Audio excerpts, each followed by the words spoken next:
Cables के management से बातचीत होगी उनके नतीजों पर, और हमारे साथ फिनोलेक्स केबल्स के CFO महेश विश्वनाथन भी जुड़ गए हैं। लेकिन उससे पहले कंपनी के सफ़र पर एक नज़र डाल लेते हैं।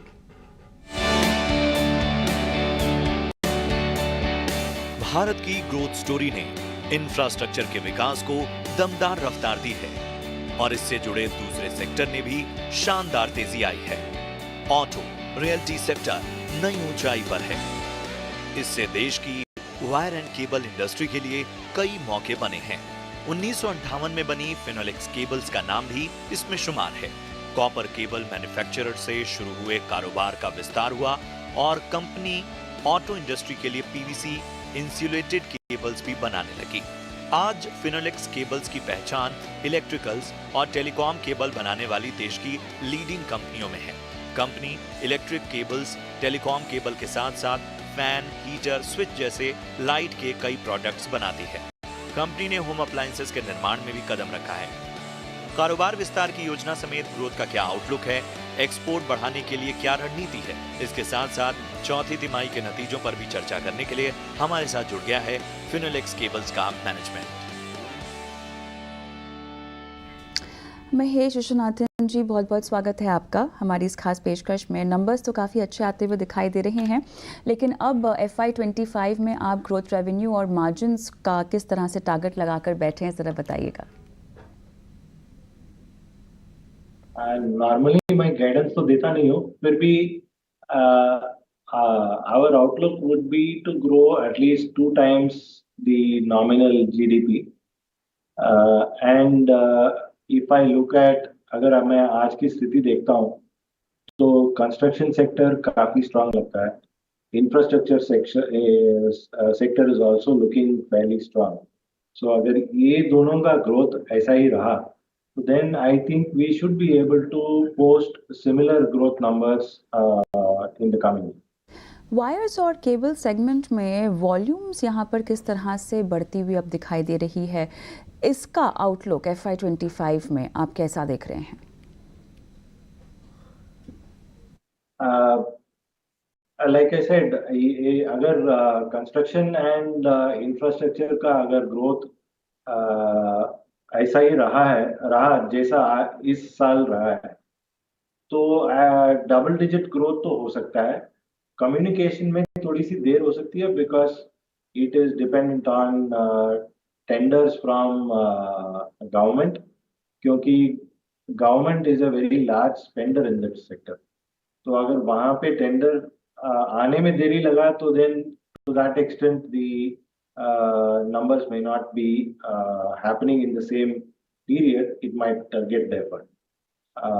Otherwise, these kind of growths are definitely possible given the state of our economy today. सरकार का कैपेक्स, चूँकि हम इंफ्रास्ट्रक्चर और ओवरऑल डोमेस्टिक चीज़ों पर बढ़ता हुआ अब देख रहे हैं, ये बताएं यहाँ पर डोमेस्टिक डिमांड आपको इस लिहाज से कितनी बढ़ती हुई दिखाई दे रही है? ऑप्टिक फाइबर प्रोडक्ट्स को लेकर खासतौर से डिमांड ट्रेंड में कितना इजाफा है और यहाँ पर किस तरह की ग्रोथ आप आंक रहे हैं अपने लिए? ऑप्टिक फाइबर अगर एक प्रोडक्ट लिया तो गवर्नमेंट ने last August the cabinet approved a spending of approximately 1,47,000 crores. And part of that was the BSNL tender on BharatNet Phase 3, जो अभी टेंडर निकला है। The tender is expected to close in the next 1 month, and post elections the bids will be opened and the results will be announced. तो execution time for that is about 3 years, and ये एक tender करीब 60,000 करोड़ का, at least that is the estimate of that particular tender value. Not all 70,000 will be on the cables. The cable value may be around 10% of that, but the requirement of communication related items in India is fairly high, and so we believe that if we have to achieve 5G coverage across the country, then a lot more fiber has to be invested in to achieve the same kind of results, let us say, that somebody like China has. Mahesh ji, बहुत बहुत धन्यवाद, आपने समय निकाला, तमाम सवालों के जवाब दिए हैं और समय समाप्त हो गया इसलिए और सवाल नहीं पूछ पा रहे, पर धन्यवाद आपका। हमारे आज के मार्केट एक्सपर्ट से मैं जुड़ना चाहूँगी और बताएं यहाँ पर आशीष, किस तरह से अब आप दोनों ही मैनेजमेंट की बातें सुनकर राय देना चाहेंगे दर्शकों को, और क्योंकि हमने BEL के मैनेजमेंट से पहले बात की थी तो आप शायद उसी के साथ शुरू करना चाहें। जी, इनफैक्ट बीएल तो काफी स्टॉक की री रेटिंग हो गई है जब से उनके नतीजे आए हैं, और मेरा मानना है कंटिन्यूस री रेटिंग इस स्टॉक की और आगे भी होगी।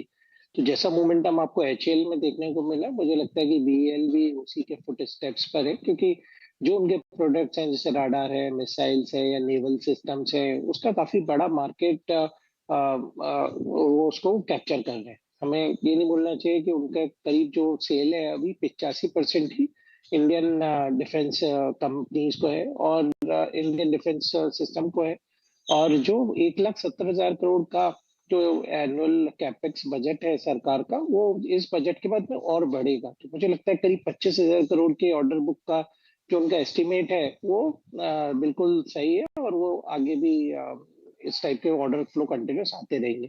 तो बीएल तो इनफैक्ट अभी भी स्टॉक अच्छा नजर आता है। ऑलराइट, चलिए इसी के साथ साथ अगर हम फिनोलेक्स केबल्स की बात करना चाहें तो यहाँ पर आपको किस तरह की तस्वीर मुनाफे की बनती हुई दिखाई दे रही है दर्शकों के लिए?